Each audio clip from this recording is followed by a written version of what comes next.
Hello friends, मैं आज से एक नई फ़ैन फ़िक्शन शुरू कर रही हूँ जिसका नाम है ये कैसी मोहब्बत। मेरी दूसरी स्टोरीज़ की तरह ये भी एक खट्टी मीठी लव स्टोरी है। इस फ़ैन फ़िक्शन में प्यार तो बहुत होगा, पर दो प्यार करने वालों का मिलना इतना आसान नहीं होगा। इस स्टोरी में दोनों मेन कैरेक्टर्स अपनी अंदरूनी कश्मकश में फंसे होंगे और अपने प्यार को ठीक से बयान करने में असमर्थ रहेंगे। जब मैं मेरे दिल की गहराई से लिख रही थी तब मुझे इस स्टोरी का आइडिया आया था, पर उसके बाद मैं श्योर नहीं हो पा रही थी कि इसे लिखूं या नहीं। मेरे दिल की गहराई से में जैसे शादी के बाद कुछ चीज़ों का खुलासा हुआ था, इसमें भी कुछ ऐसा ही होगा। पर इस स्टोरी में उस खुलासे की वजह से लन वांगजी और वुई वुक्सन का रिश्ता ख़त्म होने वाला होगा, या फिर यूँ कह सकते हैं कि ख़त्म हो ही जाएगा। जब मैं इस प्लॉट को सोच ही रही थी तब मुझे एक हिंदी मूवी की क्लिपिंग दिखाई दी और मैंने सोचा शायद लोगों को लगेगा मैंने इस फिल्म से ही ये आइडिया ली है, इसलिए मैं इस प्लॉट को कैंसिल करने वाली थी। पर पता नहीं क्यों मुझे ये स्टोरी ही सुनाने का मन हो रहा था। बहुत सोच विचार करके मैंने फिर इसी को लिखना शुरू किया। मैंने वो फिल्म नहीं देखी है और इस स्टोरी का आइडिया मुझे किसी और स्टोरी से या फिल्म से नहीं मिली है। कुछ प्रैक्टिकल एक्सपीरियंसेस, कुछ ऑनलाइन रिसर्चेस और कुछ इमेजिनेशंस को मिलाकर मैं इस स्टोरी को क्रिएट कर रही हूँ। अगर आप लोगों को लगे कि इसके साथ किसी और स्टोरी या ड्रामा का कोई सिमिलरिटी है तो वो अनइंटेंशनल होगा। जिसके लाइफ से मैंने इस स्टोरी का इंस्पिरेशन लिया है, थैंक गॉड वो अपने काम में इतने बिजी हैं कि वो यूट्यूब में फ़ैन फिक्शंस नहीं सुनेंगे। दोस्तों, आप लोगों को तो पता ही है मैं खुद ही ये फ़ैन फिक्शंस लिखती हूँ और खुद ही वीडियो बनाती हूँ। घर में भी मेरी बहुत सारी जिम्मेदारियाँ हैं, इसलिए मेरी स्टोरी थोड़ी स्लो चलती है। पर आप सब मेरी स्टोरी सुनने के लिए इंतज़ार करते हैं, इसलिए मेरा भी मन होता है कि मैं आप लोगों को कुछ अच्छी स्टोरी सुनाऊँ। तो आशा करती हूँ मैं इस स्टोरी को भी अच्छे से एक्सप्लेन कर पाऊँ और आप लोगों को ये स्टोरी भी अच्छी लगे।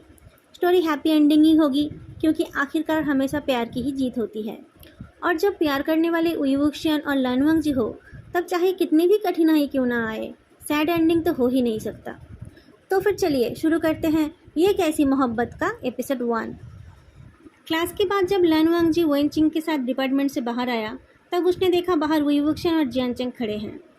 इन दोनों को देखकर उन दोनों ने हाथ हिलाए। हाय, तुम्हारे दोस्त फिर तुमसे मिलने आ गए, वेन चिंग ने कहा। लन वांगजी ने कहा।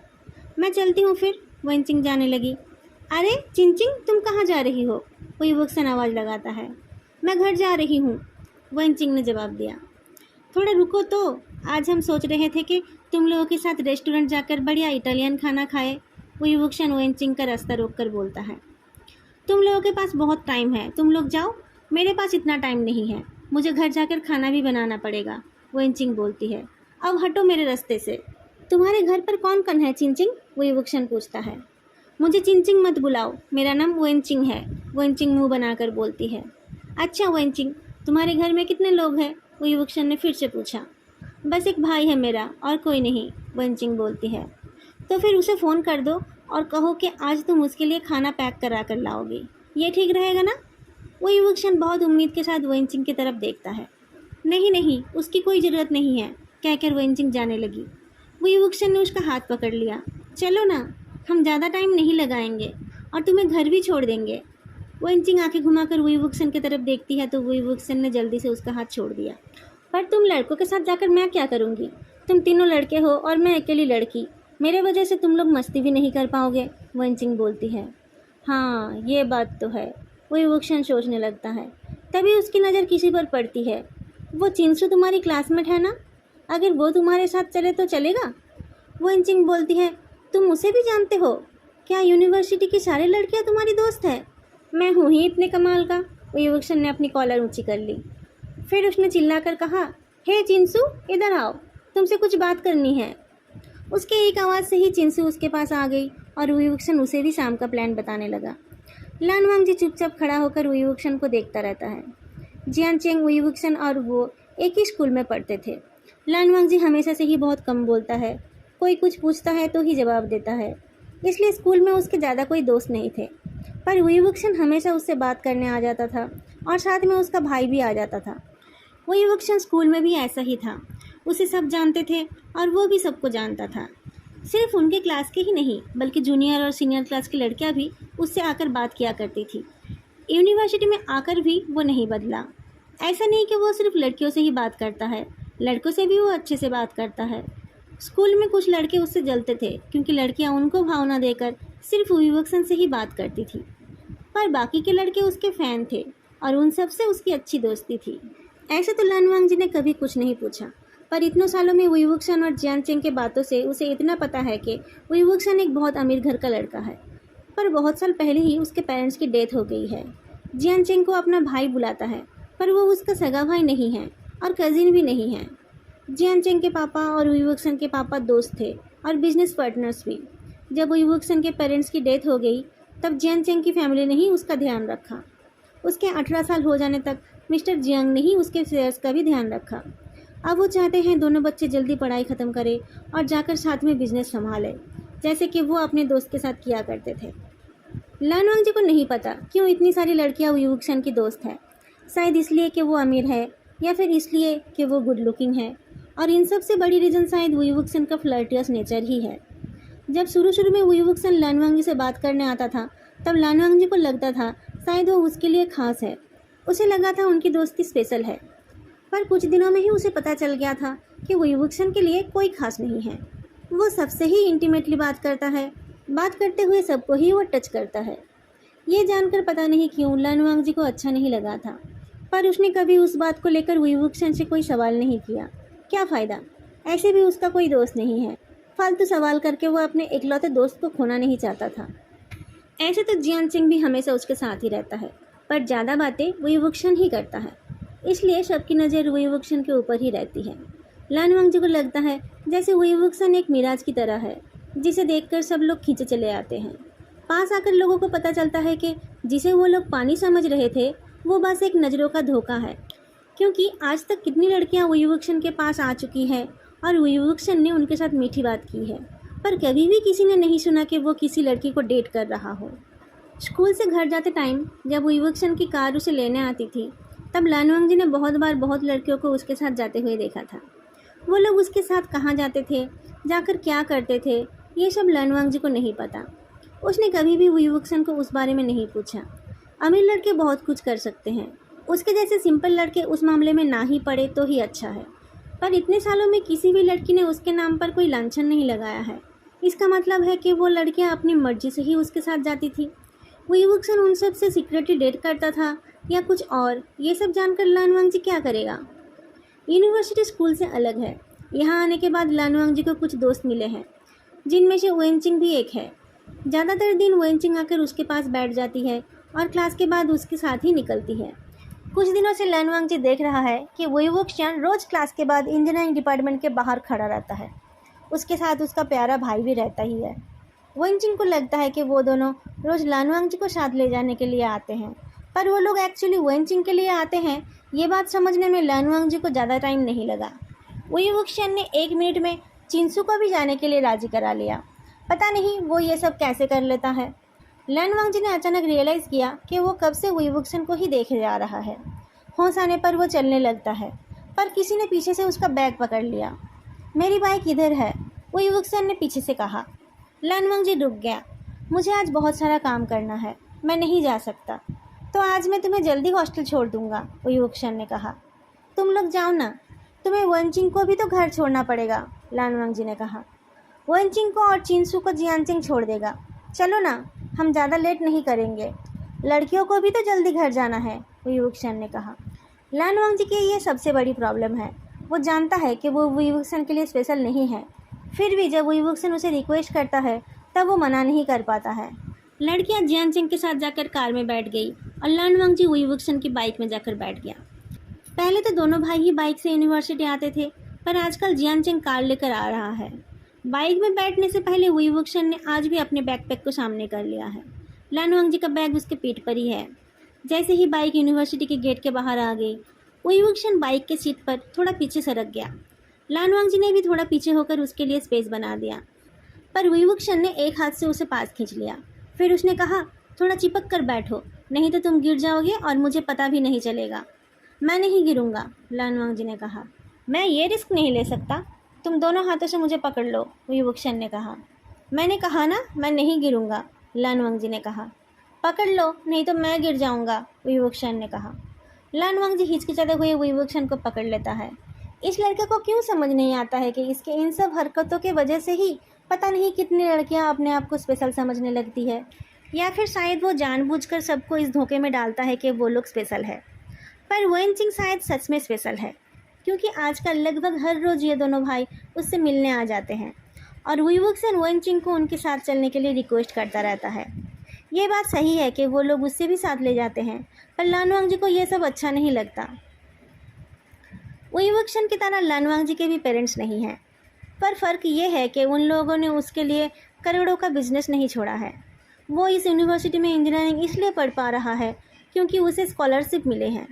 उसके लिए पढ़ाई करना और अच्छा रिजल्ट करना ज़रूरी है। इन अमीर लड़कों के साथ घूमते फिरते रहने से उसका नहीं चलेगा। और उससे भी बड़ी बात, इन सब रेस्टोरेंट्स का खर्चा वो नहीं उठा सकता। ऐसे तो वीवुक्सन कभी भी उसे पैसा खर्चा करने के लिए नहीं बोलता है, पर उसे खुद को अच्छा नहीं लगता है। अगर उसे पहले पता होता कि वीवुक्सन इतना अमीर है तो शायद वो कभी भी उससे दोस्ती ही नहीं करता। लानवांग जी के दोनों हाथ वीवुक्सन के कमर में हैं। वीवुक्सन बीच बीच में अपना एक हाथ उसके हाथों पर रख रहा है। मैंने पकड़ रखा है, तुम रास्ते पर ध्यान दो, लानवांग जी ने कहा। वीवुक्सन बाइक की स्पीड तेज करके एक हल्का ब्रेक मारता है तो लानवांग जी उसके और करीब हो जाता है। लानवांग जी की बॉडी अब वीवुक्सन की बॉडी के साथ चिपकी हुई है। लानवांग जी नहीं हटता है। उसे बहुत दिनों से ही वीवुक्सन का टच अच्छा लगता है। ऐसे तो लानवांग जी को किसी का भी टच अच्छा नहीं लगता है। वो ना तो खुद किसी को छूता है और ना ही उसे पसंद है कि कोई उसे छुए। पर जब वीवुक्सन उसे छूता है तब उसे कभी भी बुरा नहीं लगता है। रेक्टेंगल शेप के टेबल में दोनों साइड 3-3 चेयर थे। एक साइड दोनों लड़कियां बैठ गई। लानवांग जी खड़ा रह गया। वो सबके बैठने का इंतज़ार करता रहा। जियानचेंग के बैठने के बाद वीवुक्सन बैठा और लानवांग जी को अपने पास बैठने के लिए इशारा किया। लानवांग जी चुपचाप खाना खा रहा था। वीवुक्सन और जियानचेंग लड़कियों से बातें कर रहे थे। ऐसे तो वीवुक्सन ही ज़्यादा बोल रहा था, पर जियानचेंग भी चुप नहीं था। लानवांग जी उनके बातें नहीं सुन रहा था। उसे लग रहा था इनके साथ उसका आने का कोई मतलब ही नहीं था। फालतू में वो एक एक्स्ट्रा पहिए की तरह पीछे लटका हुआ है। तभी अचानक उसे उसकी थाई पर एक टच महसूस हुआ। वीवुक्सन बाकियों से बात कर रहा था, पर उसका लेफ्ट हैंड टेबल के नीचे लानवांग जी के थाई के धीरे धीरे रब कर रहा था। लानवांग जी ने वीवुक्सन की तरफ देखा तो वीवुक्सन ने उसकी तरफ घूमकर कहा, खाना कैसा लग रहा है तुम्हें? इतनी बड़ी रेस्टोरेंट में इतने अच्छे से सर्व किया हुआ खाना ख़राब क्यों होगा? लानवांग जी ने धीरे से कहा, खाना तो बहुत अच्छा है। वीवुक्सन ने अपनी आवाज़ धीमी कर ली। मैं वो नहीं पूछ रहा हूँ, मैं ये जानना चाहता हूँ कि ये डिश तुम्हें पसंद आई? नहीं तो कुछ और ऑर्डर कर सकते हैं। नहीं नहीं, उसकी कोई ज़रूरत नहीं है, लानवांग जी ने जल्दी से कहा। तुम्हें वापस जाकर पढ़ाई भी करनी है। खाना ठीक से नहीं खाओगे तो पढ़ाई कैसे करोगे? वीवुक्सन ने कहा। लानवांग जी ने अपनी नज़रें झुका ली। मैं खा रहा हूँ। वीवुक्सन ने भी और कुछ नहीं कहा। वो पहले की तरह लड़कियों से बात करने लगा, पर उसका लेफ्ट हैंड बार बार लानवांग जी के थाइस पर आता रहा। जियानचेंग लड़कियों को कार में लेकर चला गया। वीवुक्सन ने कहा, अब बाइक तुम चला लो। तुम ही चलाओ ना, लानवांग जी ने कहा। वीवुक्सन कभी कभी लानवांग जी को बाइक चलाने के लिए बोलता है और लानवांग जी चला भी लेता है, पर आज उसका मूड ठीक नहीं है। वेनचिंग के प्रति वीवुक्सन का स्पेशल अटेंशन उसे बिल्कुल भी अच्छा नहीं लग रहा है। आते टाइम भी तो मैंने ही चलाया, वीवुक्सन ने कहा। अब तो तुम्हारी बारी है। ये कैसी बात है? लानवांग जी पूछता है। मैं तो आना ही नहीं चाहता था। प्लीज़, मैं थक गया हूँ, वीवुक्सन ने मुंह बनाकर कहा। बोलते हुए तो तुम कभी नहीं थकते हो, कहकर लानवांग जी बाइक पर बैठ गया। वीवुक्सन ने उसे हेलमेट पहना दी और खुद ने भी पहन ली। फिर पीछे बैठकर लानवांग जी का कमर पकड़ लिया। लानवांग जी ने प्रोटेस्ट नहीं किया। जब वो लोग यूनिवर्सिटी के बाहर कहीं जाते हैं तब वीवुक्सन ऐसे ही किया करता है। मना करके कोई फ़ायदा नहीं है। वो बोलेगा कि नहीं पकड़ेगा तो वो गिर जाएगा। वहाँ सामने एक बार रुक जाना, वीवुक्सन ने रास्ते में कहा। लानवांग जी बाइक खड़ी करके पूछता है, यहाँ पर क्या करना है? आइसक्रीम खाओगे? वीवुक्सन ने पूछा। नहीं, मेरे गले में दर्द हो जाएगा, लानवांग जी ने जवाब दिया। अच्छा, फिर आइसक्रीम नहीं खाते। तुम बस 5 मिनट रुको, मैं अभी आ रहा हूँ, कहकर वो एक चाइनीज़ फूड स्टॉल के अंदर चला गया और थोड़ी देर में एक पैकेट लेकर आ गया। हॉस्टल के सामने जब लानवांग जी बाइक से उतरा तब वीवुक्सन ने उस पैकेट को आगे किया। थोड़ी देर में भूख लगेगी तो खा लेना। इसकी कोई ज़रूरत नहीं है, लानवांग जी ने कहा। मेरे पास ड्राई स्नैक्स है। मुझे पता है, वीवुक्सन बहुत स्वीटली हंसकर बोलता है, पर आज ये खा लेना। लानवांग जी मना नहीं कर पाया। उसने हाथ बढ़ाकर वो पैकेट ले लिया। बस कुछ साल और, वीवुक्सन ने मुस्कुरा कर कहा। कुछ सालों में क्या होगा? लानवांग जी ने पूछा। कुछ सालों में तुम एक इंजीनियर बन जाओगे और तुम्हें एक बहुत अच्छी जॉब मिलेगी। फिर मैं हर हफ्ते तुमसे ट्रीट लूँगा, वही वुक्सन ने हंसकर कहा। ओह, लानवांग जी ने कहा, तुम्हें तो मेरा टेस्ट पता ही है ना। मैं छोटे मोटे जगहों में नहीं खाता हूँ, इसलिए मुझे खिलाने के लिए तुम्हें अच्छे से पढ़ाई करनी पड़ेगी और अच्छी जॉब भी करनी पड़ेगी, वही वुक्सन ने कहा। फिर तो तुम्हें ट्रीट देते देते ही मेरी पूरी सैलरी ख़त्म हो जाएगी, लानवांग जी ने कहा। अरे नहीं नहीं, मैं इतना भी नहीं खाता हूँ, वही वुक्सन ने हंसकर बोला। लानवांग जी ने भी हंस दिया। वही वुक्सन खुश होकर पूछता है, तुम अब और नाराज़ तो नहीं हो ना। मैं कब नाराज़ हुआ, लानवांग जी हैरान होकर पूछता है। वो क्यों वही वुक्सन से नाराज़ होगा, उसका उस पर नाराज़ होने का क्या हक है। होना भी मत, तुम नाराज़ होते हो तो बिल्कुल भी अच्छे नहीं दिखते हो, वही वुक्सन ने कहा। लानवांग जी जब नाराज़ होता है तो वही वुक्सन को पता चल जाता है, पर उसके नाराज़ होने का कारण उसे कभी नहीं पता चलता। लानवांग जी से पूछकर भी कोई फ़ायदा नहीं है, क्योंकि वो तो मानेगा ही नहीं कि वो नाराज़ है। वही वुक्सन बस अपनी सिंसियरिटी से उसकी नाराज़गी को कम करने की कोशिश करता है। कुछ साल और वही वुक्सन अपने आप को तसल्ली देता है, फिर वो कभी भी लानवांग जी को नाराज़ नहीं होने देगा। उसे खुश रखने के लिए वो कुछ भी करेगा। ठीक है, मैं चलता हूँ, गुड नाइट, कहकर वही वुक्सन हेलमेट पहन लेता है। हेलमेट के अंदर से वो लानवांग जी की तरफ एक फ्लाइंग किस देता है, जो लानवांग जी को दिखाई नहीं देता। लानवांग जी खड़ा होकर वही वुक्सन को जाते हुए देखता रहता है। अपने रूम में जाकर लानवांग जी उस पैकेट को टेबल पर रखता है। वही वुक्सन बहुत अमीर है, जियान चेंग के पापा जितने अमीर हैं, वही वुक्सन खुद उतना अमीर है। इस फूड पैकेट के लिए उसका ज़्यादा कुछ खर्चा नहीं हुआ है, पर लानवांग जी को उससे कुछ लेने में शर्म आती है, क्योंकि वो उसके बदले उसे कुछ नहीं दे पाता है। उल्टा वो वही वुक्सन के ऊपर एक बर्डन सा है। अगर आज वो साथ में नहीं होता तो शायद वही वुक्सन वेनचिंग को अपनी बाइक में बिठा पाता। फिर वही वुक्सन के कमर पर उसके इन हाथों के बदले वेनचिंग की मुलायम हाथ होते। अगली बार वो साथ जाने के लिए बिल्कुल मना कर देगा, पर अगली बार क्यों, किसी भी बार किसी ने उसकी ना नहीं सुनी। जब जब वो दोनों भाई कहीं गए, लानवांग जी को भी हमेशा उन दोनों के साथ जाना पड़ा, और एक दो बार छोड़कर वही वुक्सन हर बार वेनचिंग को भी अपने साथ ले जाने के लिए सक्सेसफुल रहा। पर शुरू में जब वो वेनचिंग को साथ ले जाता था, तब वो साथ में किसी और लड़की को भी बुला लेता था, पर वो लड़कियां फिक्स्ड नहीं थी। कभी कभी वो दोनों साथ में किसी लड़की को ले आते थे, और कभी कभी वो लानवांग जी के डिपार्टमेंट से ही किसी लड़की को बुला लेते थे। दिन बीतते गए और बाद में वो चारों ही इधर उधर जाने लगे। वेनचिंग उन लोगों के साथ घुल मिल गई। अब वो और ज़्यादा बहाने नहीं बनाती है। लानवांग जी भी हर बार मना करके ड्रामा नहीं करना चाहता है, इसलिए वो भी चुपचाप चला जाता है। कभी वो डिनर के लिए जाते हैं और कभी ऐसे ही कैंपस में बैठ जाते हैं। एक दो बार वो मूवी देखने भी गए। वहाँ हॉल के अंधेरे में वही वुक्सन मौका देखकर लानवांग जी का हाथ अपने हाथ में ले लेता है, पर लानवांग जी इन छोटे छोटे बातों को नज़रअंदाज कर देता है। उसे पता है ये सब वही वुक्सन की आदत है।